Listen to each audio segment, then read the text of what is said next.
agar kita tetap tegar dan ridho terhadap takdir Allah Subhanahu wa Ta'ala. Teman-teman sekalian, ada jenis orang yang marah-marah ketika diberikan ujian kesedihan dari Allah dan tidak menerima. Dia mengatakan, kenapa harus saya? Kenapa engkau tidak adil kepada saya? Kenapa engkau zalim kepada saya? Kenapa engkau jahat kepada saya, ya Allah? Ada sebagian orang yang seperti itu. Ada sebagian orang yang marah, mengamuk, berteriak dan tidak menerima kenyataan ketika Allah menakdirkan sesuatu yang menurutnya tidak baik. Padahal kata Allah, boleh jadi apa yang menurutmu tidak baik itulah yang terbaik bagimu.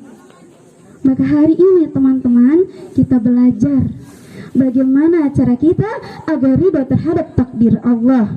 Karena setiap manusia pasti mempunyai ujiannya masing-masing.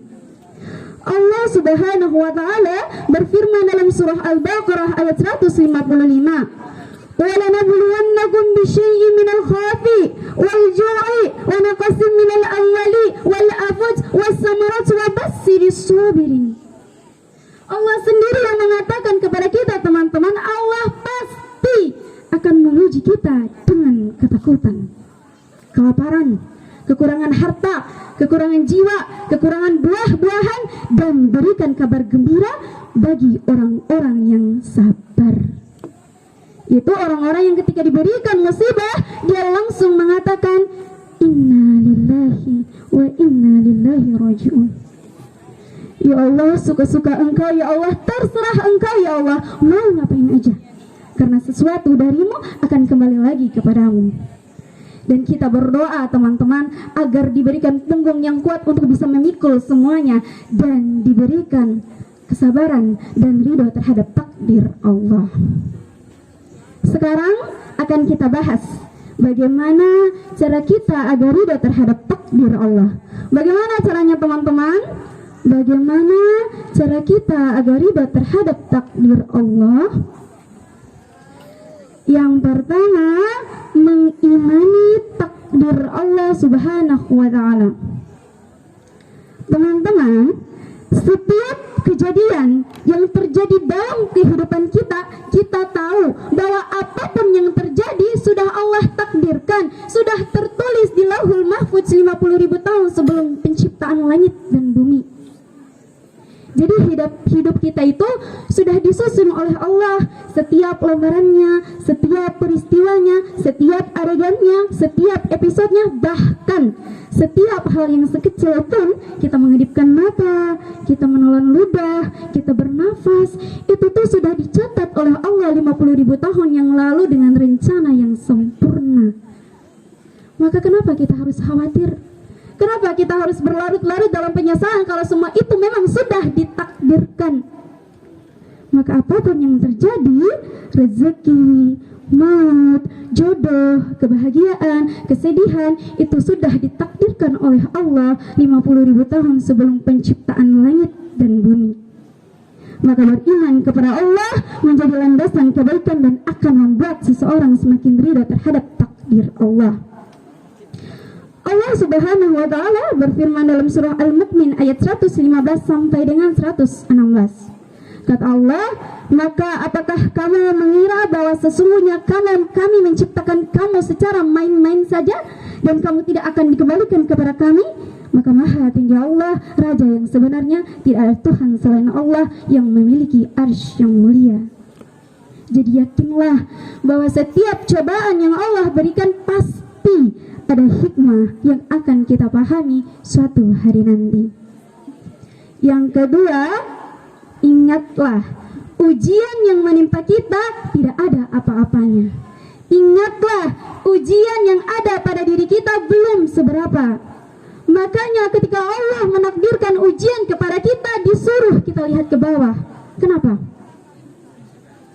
Karena masih banyak yang menyedihkan kehidupannya lebih daripada kita. Masih banyak kehidupan yang lebih menyakitkan daripada kita. Masih banyak kehidupan yang lebih sulit daripada kita, sahabat sekalian. Jadi jangan mengeluh. Lihat banyaklah ujian yang dirasakan oleh Rasulullah SAW. Dari kecil sudah yatim piatu, ditinggalkan oleh paman, nenek, kakek, diusir dari tanah kelahirannya, sahabat-sahabat yang dicintanya wafat syahid membela agama ini. Maka apa yang dikatakan oleh Rasulullah SAW, sesungguhnya musibah yang menimpaku sungguh akan menghibur kaum muslimin. Jadi apapun yang terjadi, yang menurut kita berat, yang menurut kita tidak mampu untuk menjalaninya, Allah sampaikan, jika kamu mengalami situasi sesuatu yang mungkin membuatmu berat, tanamkan pada jiwamu, hei, yang aku kejar-kejar ini boleh jadi aku akan tinggalkan juga. Kenapa aku harus menangis dan larut pada sesuatu yang tidak abadi? Maka Allah hibur kita dengan mengatakan, kamu tenangkan diri dulu. Semua yang kamu pikirkan sampai membuatmu berat begini pada akhirnya akan berakhir, karena yang abadi itu hanyalah akhirat. Walal akhiratu khairul laka minal ula. Yang ketiga, ketahuilah bahwa semakin kuat keimanan seseorang, maka dia pasti akan semakin diuji. Ujian yang semakin besar, semakin dia soleh, semakin dia dekat dengan Allah, maka dia pasti akan semakin diuji. Seorang hamba akan senantiasa mendapatkan ujian dari Allah hingga ia berjalan di muka bumi ini dalam keadaan bersih daripada dosa. Jadi setelah kita merasakan gembira, kita akan merasa sedih. Setelah kita merasa sedih, kita akan merasa gembira lagi, begitu seterusnya. Karena begitulah terjadinya roda kehidupan, begitulah datangnya ujian, tidak ada yang tahu, tidak disangka-sangka. Yang keempat, cara kita agar ridha terhadap takdir Allah, hadapilah segala takdir dari Allah dengan sabar.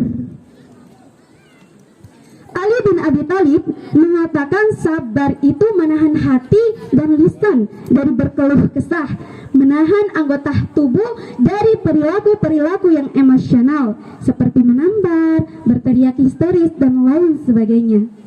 Maka sabar itu wajib hukumnya dalam menghadapi setiap episode dalam kehidupan kita. Dan ridho itu sunnah. Apa bedanya teman-teman? Apa bedanya sabar dengan ridho? Sabar itu menahan diri dari apa yang dilarang oleh syariat. Kita bisa sih marah-marah, berteriak, sumpah serapah, menghancurkan segala sesuatu, kita bisa. Tapi kita tahan. Itu yang namanya sabar. Tapi kalau ridho itu lebih daripada sabar. Ridho itu perasaan tidak ada sakit sama sekali ketika Allah memberikan musibah kepada kita.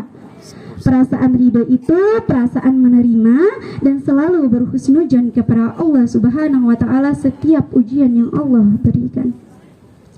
Perlu kita ketahui bahwa banyak sekali dalam Al-Quran yang menjelaskan tentang sabar.